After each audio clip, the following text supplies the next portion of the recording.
Hey everyone, Judicial Watch President Tom Fitton here with our weekly update on social media. Thanks for joining me. I'm glad to be back. I've been out for a few weeks and a lot has been going on. I won't be able to talk about everything, but we'll try to cover the big news and especially the big litigation that Judicial Watch has been pursuing and the big documents that Judicial Watch has been uncovering as a result of our litigation. Well, first up is the current crisis, which is the left's assault on the Supreme Court that potentially is deadly. You recall that I believe leftists leaked it. We don't know for sure since they haven't figured it out yet. Leaked an opinion, a draft opinion that if held up by the majority of the court would overturn Roe versus Wade and allow the states to extend the right to life to unborn human beings. So the left went crazy. I'm convinced the Biden White House and Democrats in Congress were in on the leak in some fashion. And sure enough, the culture of death, as I called it, on the left, started targeting and harassing the Supreme Court. You know, the danger of a leak like that, especially in a sensitive case, is that it incentivizes people to try to kill justices. Because unless the opinion is finalized, it's still nothing.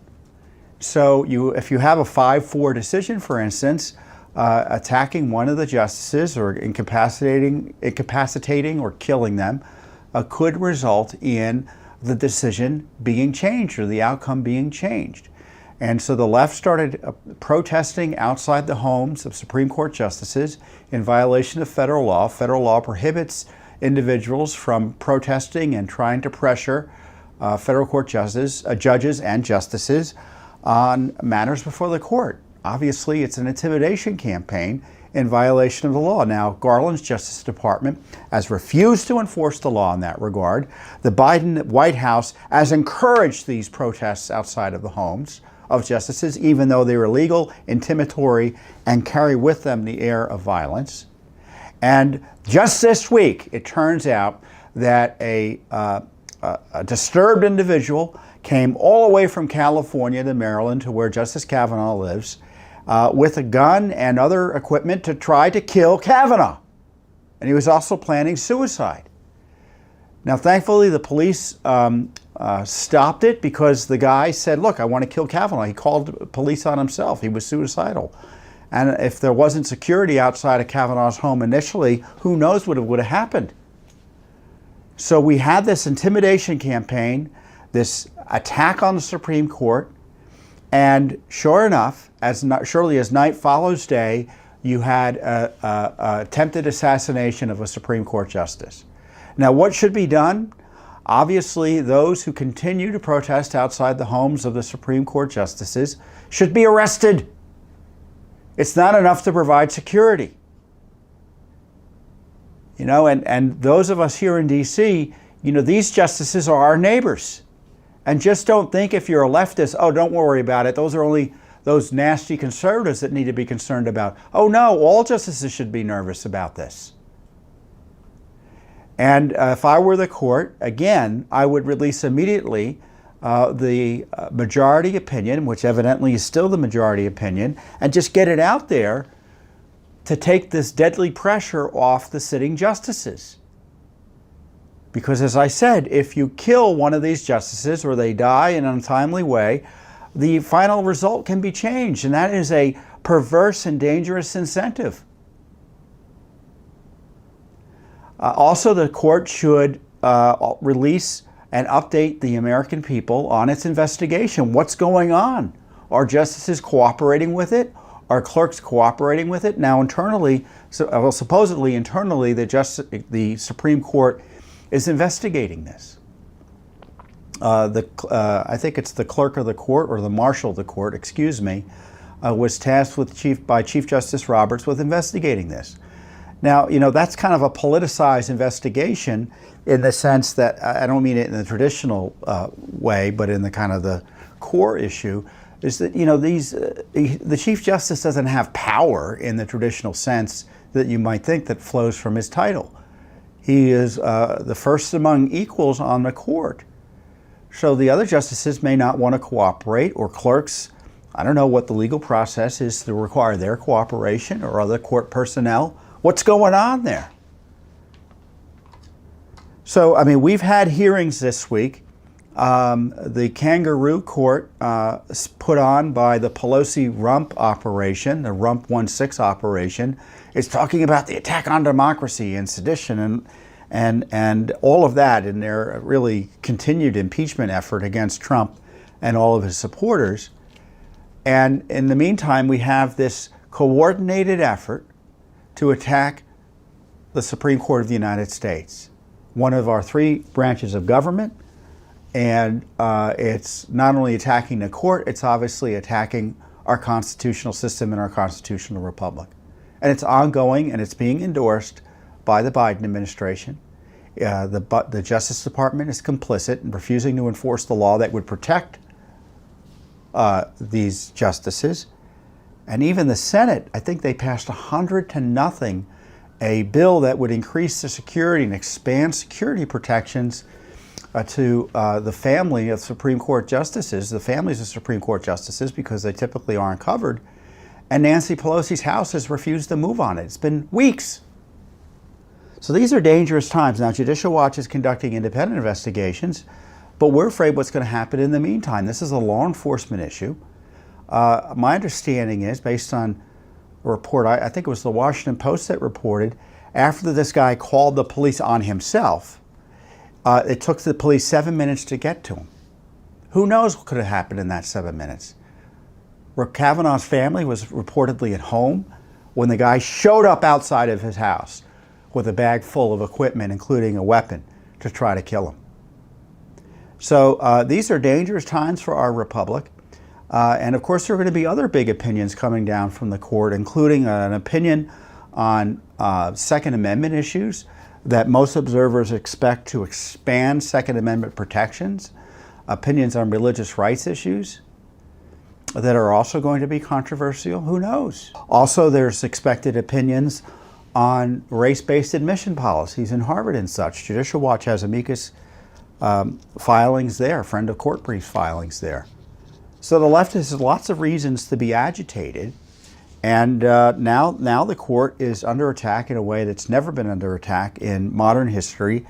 And I encourage you to write letters to the editor, communicate with your members of Congress specifically about the security issues, demand investigations by Congress into this leak and into the Justice Department's failure to protect the justices. And we should just be pushing this issue in a dramatic way because the stakes are so high for the future of our great nation. Now, on the other hand, however upsetting these attacks are, the likelihood is that the Supreme Court will overturn Roe versus Wade, barring some outrageous attack on the court or something odd happening. So despite this terrible attack on the court, the good news remains that it is likely that the court is still going to overturn Roe versus Wade. And if that happens, it will be a dramatic day and go down in history in a positive way for the American nation. Because the states, once again, will be able to pass laws that will provide protections and provide the right to life to unborn human beings who are subjected to being killed as a result of the abortion culture of death that the court has previously illicitly and unconstitutionally imposed on the nation. And that could be upended, and it's likely to be upended. And what a day that will be, because millions of lives will begin to be saved. And so these are dangerous times, but also potentially glorious times for our Republican virtues that mean that the right to life of individuals are to be protected. So Judicial Watch obviously has been involved in this case. We filed briefs and such. So pray for our court, but demand accountability from our politicians who refuse to protect the court and are attacking the rule of law in the way that frankly, the communist revolutionaries operate and have operated since they've came onto the scene over 100 years ago. And of course, the leftist revolution approach to using violence to get their ways politically has been around for centuries. Next up is I want to talk about the January 6th committee hearings that took place this week. Now remember, it's in an illegitimate operation. There are no Republicans appointed by the minority, so it's a one-party operation that is the hallmark of totalitarian states. But the media, of course, is all in on this. They provided unprecedented coverage to the kangaroo court proceedings that were held for 90 minutes. I mean, that tells you what a fake hearing it was. It was 90 minutes. They really didn't have any substantive questions. It was all just propaganda. And of course, par for the course, they engaged in fraudulent representations of what happened on January 6th. And of course, their goal is to not only undermine President Trump, who is the putative candidate against Biden or whoever the Democrats nominate to replace Biden if he doesn't run, but it's also an attack on you.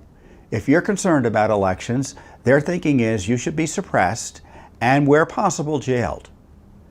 So we've got the Justice Department, for instance, refusing to protect the Supreme Court from illegal activity while going to town against people like Peter Navarro, a Trump aide who was just outrageously indicted for refusing to cooperate by asserting privilege with this 1-6 rump committee, as I call it. And when you look up the word rump in this context, I don't mean rump in the vulgar sense of the term. I mean rump in the sense of a invalid portion of a body that doesn't have really any authority in any traditional sense of the word, or any lawful authority or moral authority. So I don't know what the left expects to get from these hearings other than to advance their efforts to interfere with elections, which is to stop efforts specifically to better secure elections, and frankly stop questions about what happened in 2020. I mean, we have a right to ask questions about our elections, about how they were run and how they will be run in the future. Now, I hope YouTube doesn't censor me again for talking about the elections of 2020, but we just had a whole hearing on it. And it's pretty clear that YouTube and the left in the media are doing the partisan favors for the Democrats and the left, who want to outlaw criticism of the way the elections were run. And one of the big words that they use, which is I think false, is they describe the efforts to, quote, overturn the elections. Now, I'm not aware of Trump or anyone in Congress, or frankly anyone who was significantly involved in this issue, who wanted to, quote, overturn any election. No one wants to overturn elections. That would be obviously anti-constitutional and something to be frowned upon. I mean, what his issue was whether or not that Trump and others could use federal and constitutional law and state law to try to get the result that they thought was the correct and lawful one vindicated. And the way you can do that is not only in the courts, but in the court of public opinion, and ultimately when it comes to the presidential contest in Congress, because Congress has to kind of bless the electoral college votes and the electoral counts. And that's what the issue was. So the idea that one side, you can't debate that issue is obviously absurd, especially since the left repeatedly challenged election results in past years. So I just talk about this to highlight the dishonesty of what's going on, and also to highlight, as a segue, the fact that, for all the noise you're hearing about January 6th, that Judicial Watch is actually doing the legitimate investigation on January 6th. I joked on Twitter earlier this week that maybe Judicial Watch should hold its own January 6th hearings. What do you think of that? We just uncovered new documents about the shooting death of Ashli Babbitt that are quite extraordinary, and I encourage you to go to our website and review them directly, because I don't know if I can get them all. I can't obviously discuss every jot and tittle of them. But the documents include, and Judicial Watch's Federal Freedom of Information Act lawsuit forced the release of these documents. They weren't voluntarily disclosed, of the DOJ memo that declined the criminal prosecution for Ashli Babbitt's shooter. And there were some extraordinary revelations in that. The documents reveal that that obviously, as we said before, Byrd refused to provide a statement, but actually was allowed to provide an informal discussion or informal recitation of what went on during a tour of the site with his lawyer. I mean, imagine another police officer involved in this type of shooting getting that type of kid glove treatment. It wouldn't have happened. Now, to go back in time here, or to kind of get the facts out there, Ashli Babbitt was shot as she was crawling through a window by Lieutenant Byrd. And Byrd just popped out, shot her. She wasn't told to stop. Supposedly there was general yelling about get back, but he came out and shot her without warning. She wasn't armed. She wasn't. She didn't have a weapon in her hand. She was crawling through a window. They found subsequently that she had a pocket knife in her pants, but obviously that wasn't a factor in the shooting. So it was a bad shooting. It was an unjustified shooting. And so the DOJ in this memo bends over backwards to try to pretend that what Byrd did was fine, and that his lack of cooperation and the fact that they didn't even bring together a grand jury to investigate this. Why not? This is what the overview and recommendation reads in this declaration memo. This memorandum recommends that the United States Attorney's Office for the District of Columbia decline for criminal prosecution the fatal shooting of Ashli McEntee, and that was her maiden name. The declaration is based on a review of law enforcement and civilian eyewitness accounts, physical evidence, recorded radio communication, cell phone footage, MPD reports, Metropolitan Police Department of D.C., forensic reports, and the autopsy report for Miss McEntee. After a thorough review of the facts and circumstances, there is insufficient evidence to prove beyond a reasonable doubt that Byrd violated Miss McEntee's civil rights by willfully using more force than was reasonably necessary, or was not acting in self-defense or the defense of others. Byrd panicked. He shot this woman. He shot blindly into a crowd of people. As Judicial Watch uncovered in other documents and videos, you had other police officers on the other side of the door coming up behind Babbitt when she was shot. And of course, there were other people who were milling about behind Babbitt, those demonstrators, who also could have been killed. Inappropriate. All three service officers, according to the memo, who were around that area, including Byrd, had their service pistols drawn, pointed them in the direction of the barricaded entry doors, and repeatedly instructed the mob to get back. The mob of demonstrators ignored the officers' commands and continued to break the glass on the doors in their attempt to breach the speaker's lobby. Suddenly, Ashli McEntee began to crawl through one of the doors where the glass was already broken out. As she was climbing through the door, Byrd stepped forward from his tactical position towards Miss McEntee and fired one round from his service pistol, striking McEntee in her left shoulder just below the clavicle. Miss McEntee then fell back from the doorway and onto the floor. I tell you, that's something out of the Democratic rump committee. I mean, the Pelosi January 6th committee couldn't have written anything more favorable to the Pelosi police officer who killed an unarmed civilian for no good reason.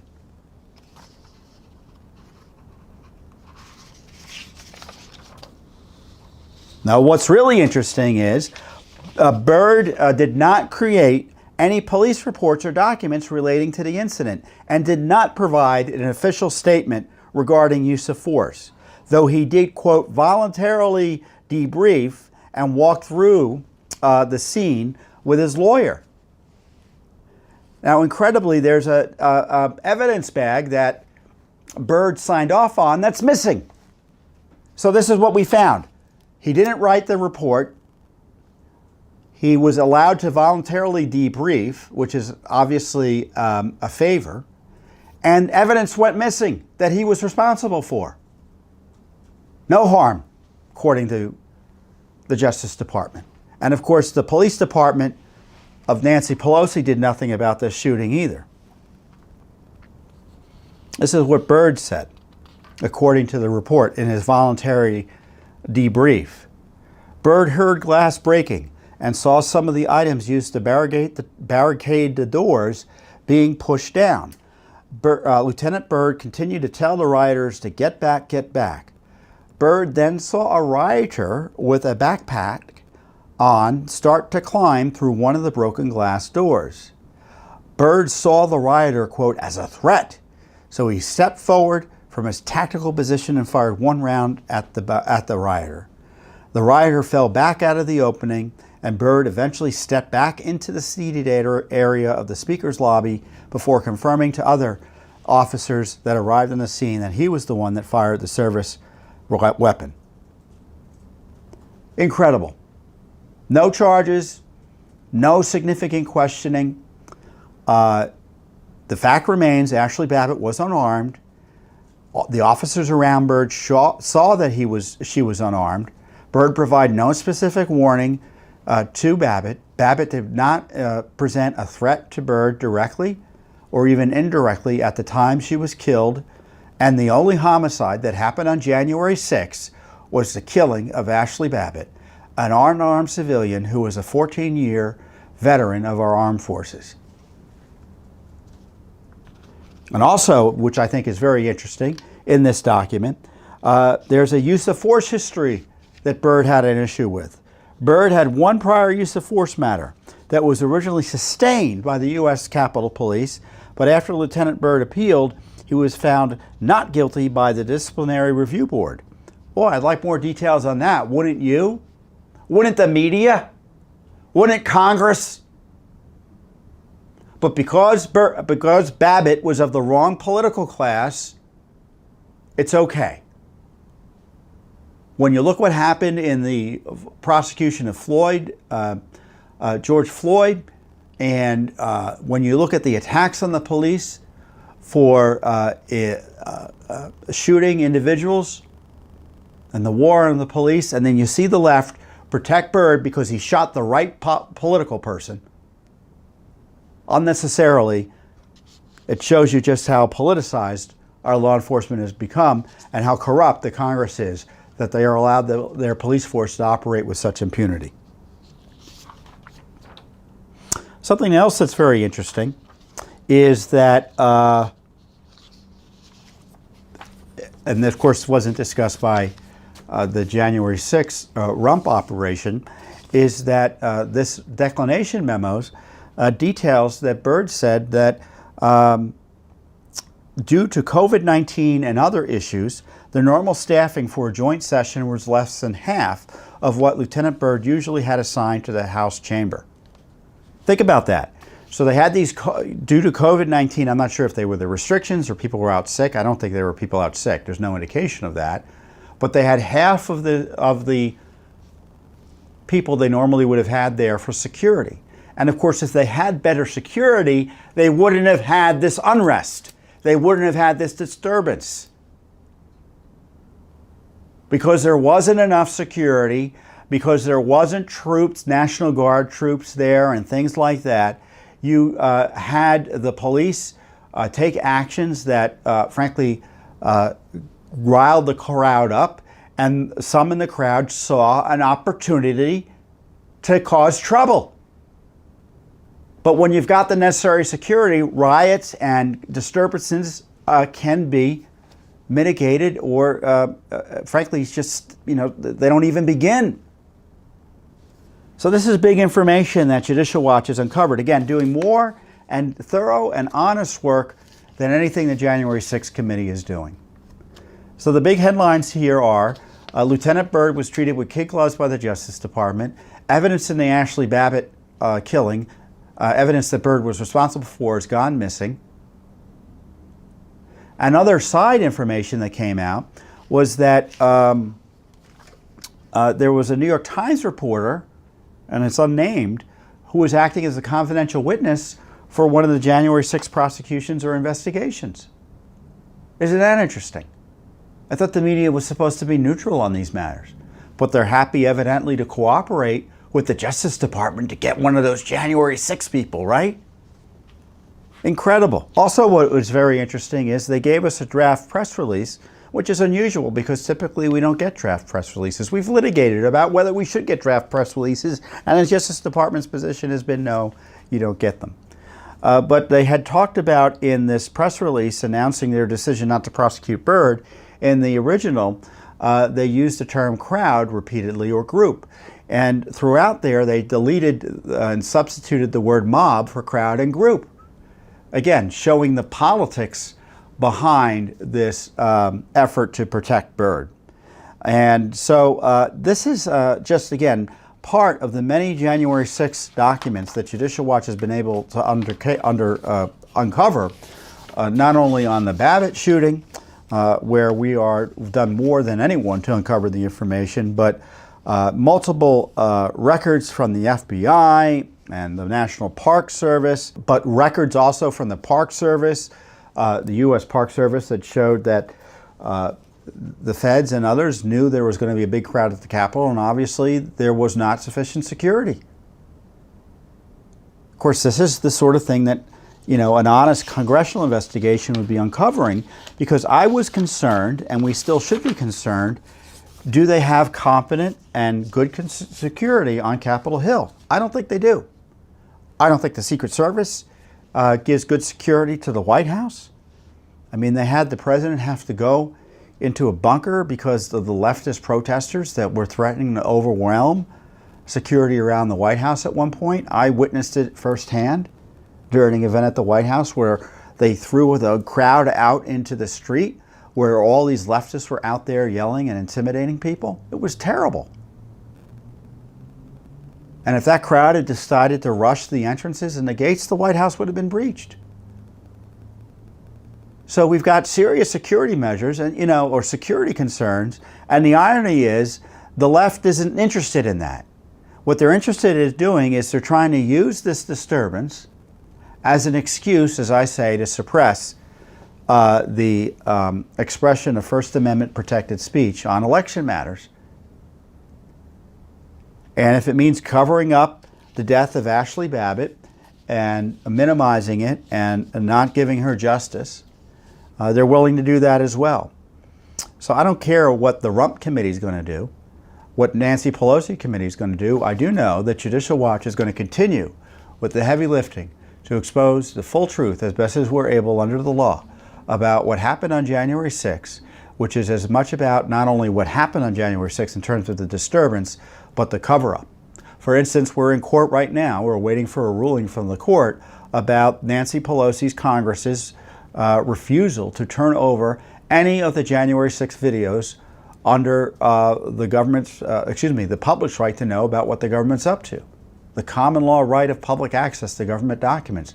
Nancy Pelosi doesn't want to turn over her Congress 1 second of January 6th videos, one email about what her police and security people were doing.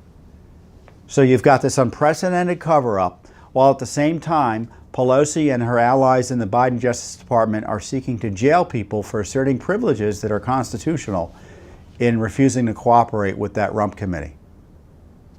So, Judicial Watch, we just don't talk, we act. And our Constitution's under attack, not only from this committee, but from other agencies of the Biden administration, and we're going to do our best to hold them to account and protect the rule of law. Speaking of elections, Judicial Watch filed what I think could be an historic election case against the state of Illinois to stop the counting of ballots after Election Day, which, as you know, is a major controversy. In Illinois, they allow the counting of ballots that arrive after Election Day, some of which are undated, or even if they are undated, for up to 14 days after Election Day, which our lawsuit alleges is in violation of federal law and violates the constitutional rights of our clients, who include voters and a candidate and current member of Congress, Congressman Mike Bost, B-O-S-T. We represent him and two other registered Illinois voters. And what we're trying to do is to stop election officials from unconstitutionally extending Election Day to 2 weeks after the election. Judicial Watch argues that Illinois violates federal law, which defines Election Day as the first Tuesday after the first Monday in November of every even-numbered year. And despite Congress's clear statement regarding a single national election day, Illinois has expanded Election Day, our lawsuit alleges, by extending by 14 days the date for receipt and counting of vote-by-mail ballots. Judicial Watch points out that the current election law allows vote-by-mail ballots received up to 14 days after the polls close on Election Day to be counted as if they were cast and received on or before Election Day, which obviously shows its illicit legality. Illinois law also provides that even vote-by-mail ballots without postmarks shall be counted if received up to 14 calendar days after Election Day if the ballots are dated on or before Election Day. The lawsuit notes that the board advised that the number of ballots, for instance, received after Election Day through November 17th, 2020, which was like 2 weeks after the 2020 election, could materially affect the unofficial election results. Illinois' own data indicates Illinois received 266,417 vote-by-mail ballots statewide during the period from November 3rd through to November 17th. Most of those ballots were received after Election Day, which would mean that as many as 4.4% of the votes cast in 2020 were received after Election Day. It's a big deal. By counting untimely and illegal ballots received after Election Day and diluting our clients' timely cast and received ballots, defendants acting under color of Illinois law have deprived and are depriving our clients of their rights protected under the First Amendment and the 14th Amendment of the Constitution. And as I said, we're supposed to have an election day, not an election week or an election month. Illinois' 14-day extension of Election Day beyond the date of set by Congress is illegal and violates the civil rights of voters and encourages fraud. And I would add, undermines confidence in the outcome of elections that are decided by votes that are counted that come in after Election Day, contrary to federal law.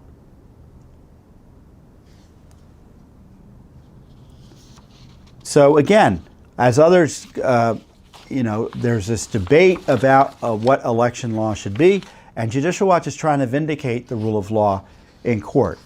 And I hope we're successful here because this is an issue that not only is involved in Illinois, or concerns Illinois, but other states play this game as well. I mean, in Pennsylvania, they were counting ballots for weeks after Election Day. Very controversial. And again, it undermines confidence in the legitimacy of elections when they engage in this type of illicit activity. And as a reminder, this is just one of many Judicial Watch lawsuits trying to protect the rule of law in elections. We have lawsuits to clean up election rolls. We just ended a lawsuit in North Carolina, for instance, after they agreed to clean up over 400,000+ names from their rolls. We have ongoing litigation in Pennsylvania and Colorado to clean election rolls there. In Maryland, we filed a successful lawsuit to force the radical extreme gerrymander to be thrown out by a court. And following that victory, the Democrats in New York lost in another court fight over their extreme gerrymander that was designed to rig elections there too. And the court, in deciding that case, pointed to our court case in Maryland as a precedent. And more is coming. Believe you me, more is coming. So I said there's a lot been going on in the last few weeks at Judicial Watch, including some incredible new documents that, we all talk about what happened in the Wuhan lab, right? And all the concerns about gain-of-function research and other types of dangerous research in China. And then there were debates about what was going on in Ukraine. Well, Judicial Watch has uncovered very concerning documents about what's going on here in the United States. We talked about biolab safety documents that we had gotten that show that there was dangerous activity or accidents taking place in biolabs here in the United States that could put the public potentially at risk and people in the labs at risk at least. We've just uncovered now dozens of records of illegal molecular research reported to NIH. And what do I mean by molecular research? It means cases involving, research involving recombinant or synthetic nucleic acid molecules that were conducted here in the United States without proper approval and in violation of National Institutes of Health guidelines. Again, this isn't going on in Wuhan. This isn't going on in Ukraine. This isn't going on in Russia. This is going on in a place probably near your home. Recombinant or synthetic nucleic acid molecules are constructed outside of living cells. The molecules are made by joining DNA or RNA segments, natural or synthetic, to DNA or RNA segments, molecules that can replicate within a living cell. They may also result from replication of previously constructed molecules. So they can rate them at they create some of these out of whole cloth, more or less, and then obviously they can follow up with more research beyond that. Now, NIH guidelines detail safety practices and containment procedures for basic and clinical research involving this type of research, including the creation and use of organisms and viruses containing recombinant or synthetic nucleic acid molecules. And this obviously covers gain of function research. And these guidelines require that any significant problems, violations, or any significant research-related accidents or illnesses be reported to NIH within 30 days. The documents, in addition to highlighting that some of this was done without proper authorization, also show that the research led to dozens of dangerous mishaps, accidents, and spills at these biosafety labs. Now, the Wuhan Institute was, for instance, a bio-level lab that was at a safety level at 4. These labs are doing similarly dangerous research, but their biosafety levels are 1, 2, and 3. So they're not as safe, though doing similarly dangerous research. So we filed a FOIA request asking NIH for these records. We're smart. We know what to ask for. We've got experts who know what they're doing on staff. Nearly 100 incidents were reported to NIH through their email system. For instance, in an email on February 12, 2020, a biosafety officer at the University of Nebraska reports an incident that began in March 2018 in which Dr. Shihua Zhang created an HIV is the virus that causes AIDS, pseudovirus containing Marburg glycoprotein M78 in a University Biosafety Level 2 laboratory for which he did not have authorization. The incident was discovered during a pathogen inventory, and Zhang was told to cease any further work. It was determined that Zhang was assisted by student volunteers and that the experiment had continued until enough virons were created to complete the experiments that were testing novel peptide inhibitors of viral entry. The report states that Zhang completed the NIH training guidelines in 2012, 2018, and 2019 on responsibility. So he knew better. He was trained on this, yet he did it anyway. Another email from the chairman of the Memorial Sloan Kettering Cancer Center in New York, the Big Apple. He reported an incident at his facility where an investigator was conducting unauthorized research constructing recombinant modified vaccine Ankara, expressing spike proteins from SARS-CoV-2 in violation of NIH guidelines. So we've got this terrible virus and they're messing with it in violation of the law. Upon discovery, the investigator was ordered to immediately halt the unapproved research. So they had developed the viruses, and according to the investigation, they found that they needed to be destroyed immediately. Another incident at University of North Carolina, Chapel Hill.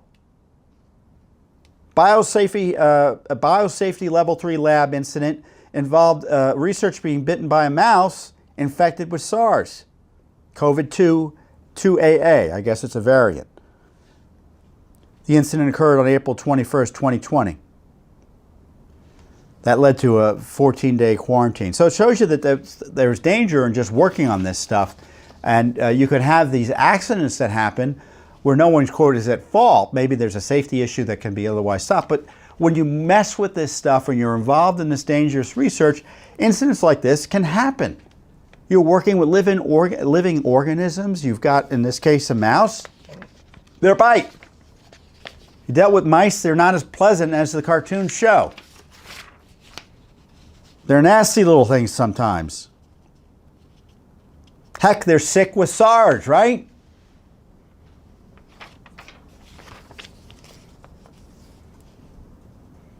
So we have incident after incident. Ohio State University, there was an incident. Dr. Sean Liu had conducted unauthorized research in a biosafety level 2 lab developing a pseudo-typed lentivirus, L-E-N-T-I virus, containing the gene encoding, again, for the SARS-CoV protein. Research was in violation of NIH guidelines. New York Medical College in Valhalla, New York.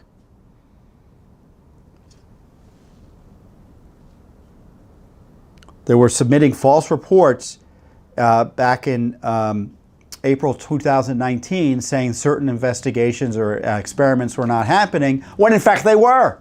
So they were lying. They were injecting mice with some dangerous, I'm not going to go through the detail of what they were injecting the mice with, but it looks awful. And once the mice had the adenoviral vectors injected, they had to be quarantined, more or less, in the lab because for 48 hours due to the potential for shedding the virus. What was going on here? Central Florida, another incident. Another incident, University of North Carolina, Chapel Hill. So this is pretty big stuff. Americans deserve to know just how much illegal research is being conducted in their country without any government oversight whatsoever. So these reports are all after the fact. I don't know what punishments occurred as a result of this illegal research. These records appear to show that viruses that are potentially worse than COVID-19 are being illegally created in labs in our own country. And again, this is another example of Judicial Watch doing the basic investigative work through FOIA lawsuits that Congress refuses to do, that the media has zero interest in doing, because they have a radical agenda on COVID that has nothing to do with making sure that those who potentially are putting American people at risk, whether it be here or in China or anywhere else, are held accountable. So this is dangerous stuff, and we're doing the work that no one else wants to do. I mean, looking at these documents, I can't tell you for sure that COVID didn't originate in the United States. Now, others may suggest that's a spunk, given the way it kind of spread out of China. I don't know, Look, they've been lying to us. They told us we weren't allowed to say anything.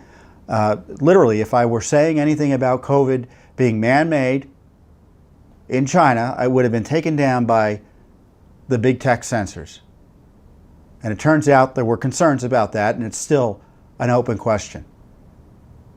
So you can presume, in my view, you should presume the worst, and don't presume that the government is telling you the truth about anything. Not because I think there's a gray, well, I do think there is a conspiracy to protect their own.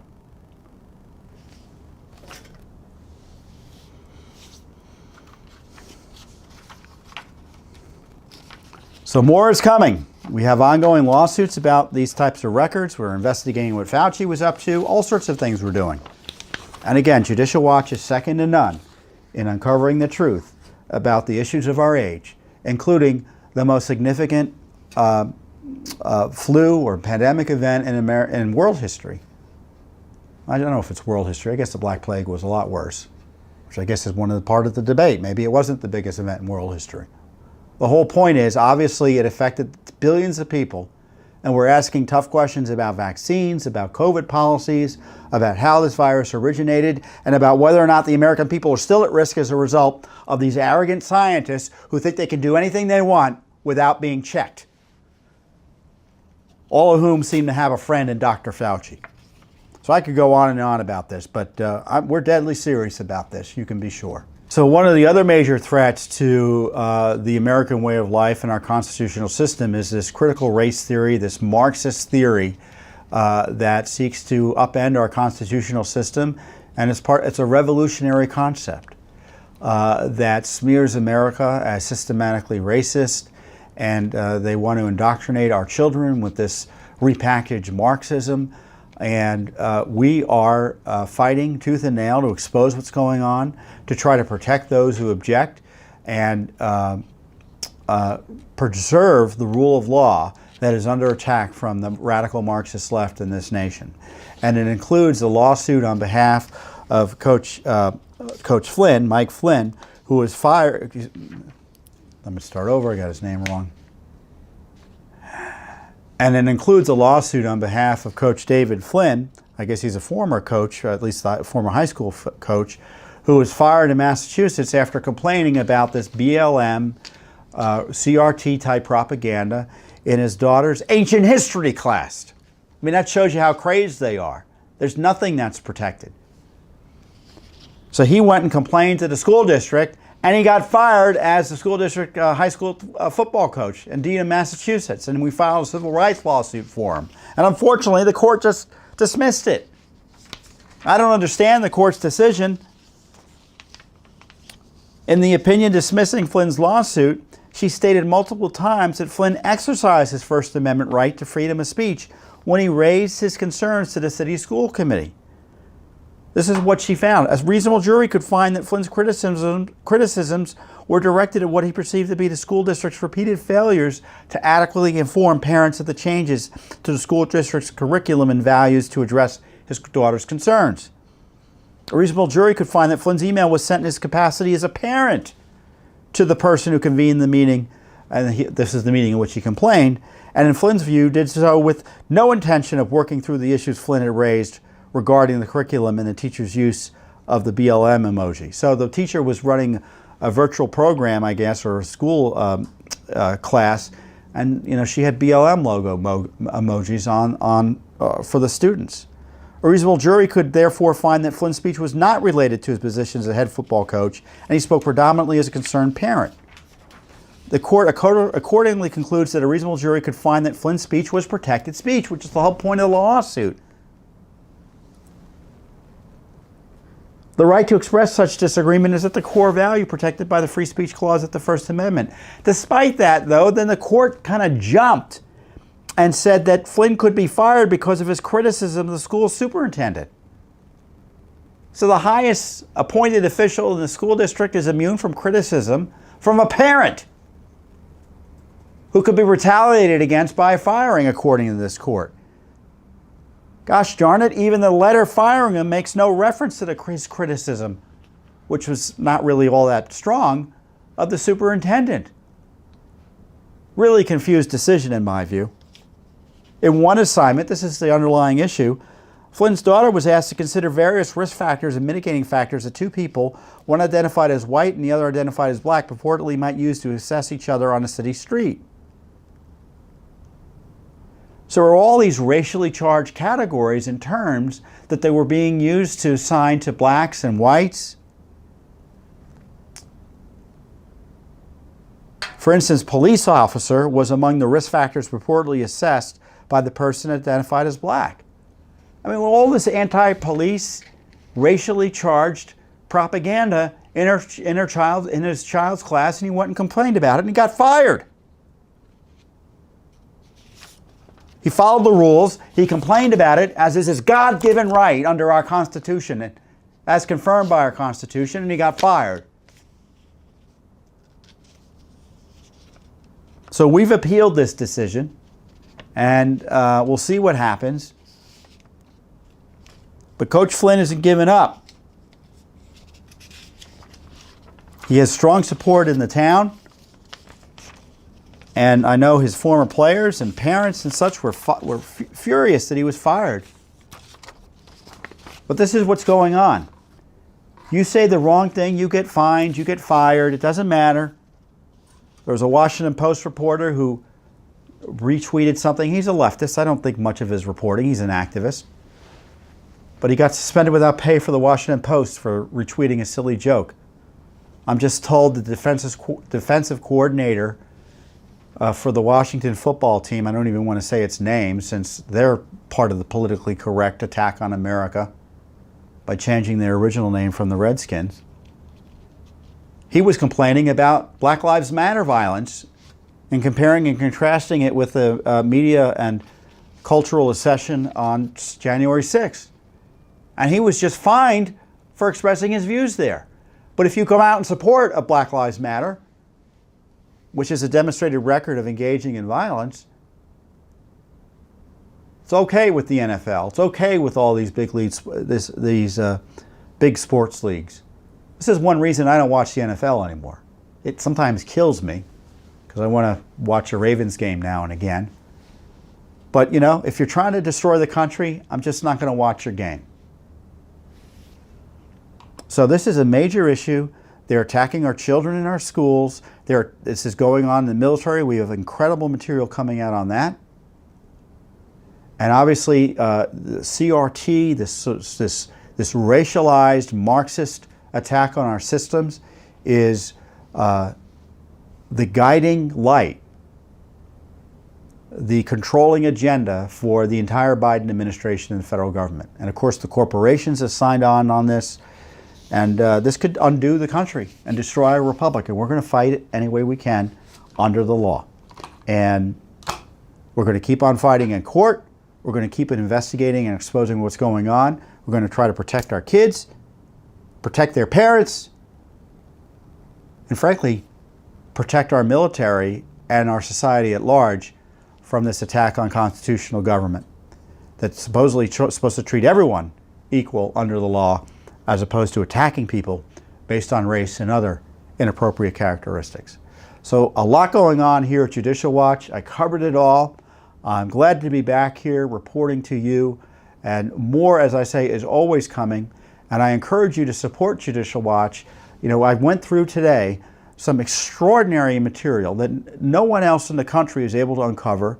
We're not only the leading government watchdog group here in the United States, we're the leading government watchdog group as a result in the world. And I encourage you to join our movement, join our cause, and support Judicial Watch by going to judicialwatch.org and donating. You can do it on Facebook, all the other places we're at. But you should not only be sharing and spreading the word and the information that we uncover at Judicial Watch and educating your fellow Americans and family members, but I encourage you to support our work directly with a financial contribution. Now, just do it now. Don't wait, do it now. Judicialwatch.org, click on the donate button, and I can tell you, and I will thank you ahead of time for your generous support. And those of you who are currently supporting our work, who have supported it in the past, this shows you your donations have a consequence that helps protect the darn country. So thank you very much, and I'll see you here next time on the Judicial Watch Weekly Update. Thanks for watching. Don't forget to hit that subscribe button and like our video down below.